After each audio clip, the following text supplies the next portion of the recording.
Hi everyone, my name is Ave Rivera. I am 24 years old. I am coming from the Inclusive Collective, which is a small campus ministry that started out of the University of Illinois in Chicago, and I'm a lifelong Methodist. Hello, my name is Lennox. I'm a native of St. Vincent in the West Indies. I attend the Hinsdale United Methodist Church.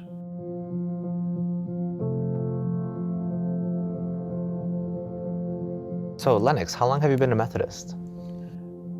I was born into the Methodist Church. I was baptized at the age of 3 months, and I've been a Methodist ever since.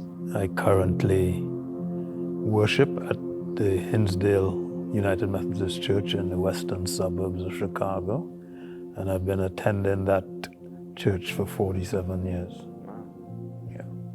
How about you? Similar, actually. I was also basically born into the Methodist Church. First started at Humboldt Park United Methodist here in the heart of Chicago.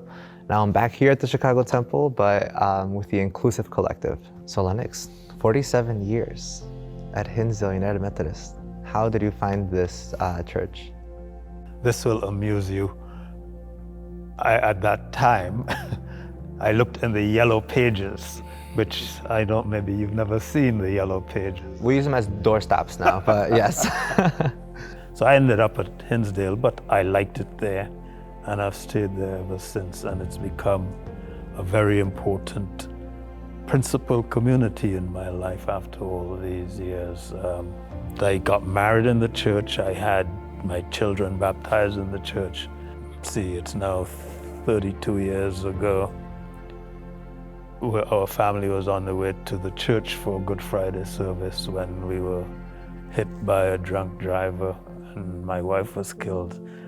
My children were only 3 and 7 at the time, and I got a lot of support and love from that church community.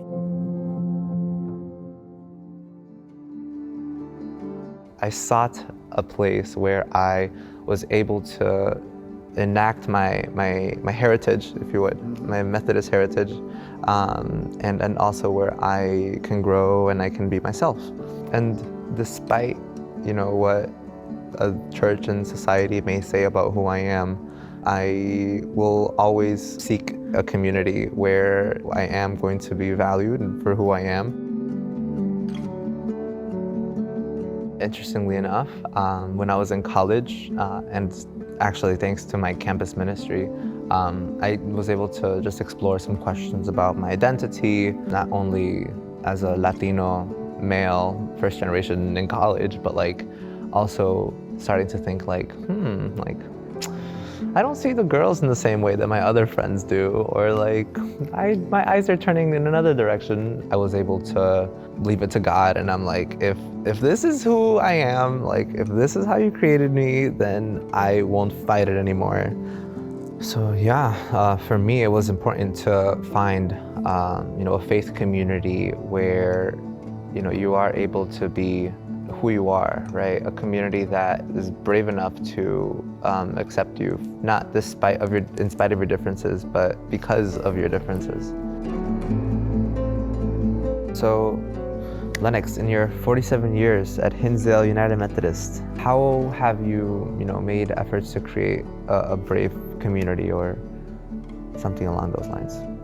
Some of the things I felt obliged to do have come in the wake of the recent conversation on racism, particularly since the George Floyd murder episode. There are very few people of color in my congregation, and so I was inviting them to become part of this conversation. Our group, at the end of this study, we were able to produce a vision statement for the congregation as it journeys to racial equity. Our committee that developed this training, we call it Building the Beloved Community. And putting it in those terms tells people we aren't trying to attack you. We're saying there's a better state to which we aspire.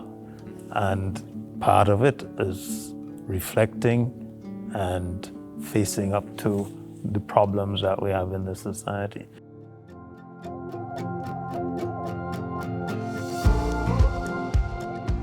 The truth is that religion is contextual.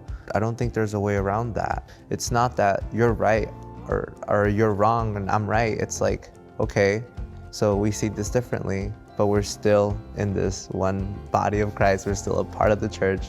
That's a brave community. That's a beautiful community where you can be yourself and people are going to, you know, empower you and affirm you in your gifts and help you develop. I have much to celebrate in my relationship with my community. I'm still willing to say, look around. There are a lot of people hurting because of racial attitudes. That's where I am. I still love my folks, but I can't say to them, there's this unfinished business that I'm calling you to deal with.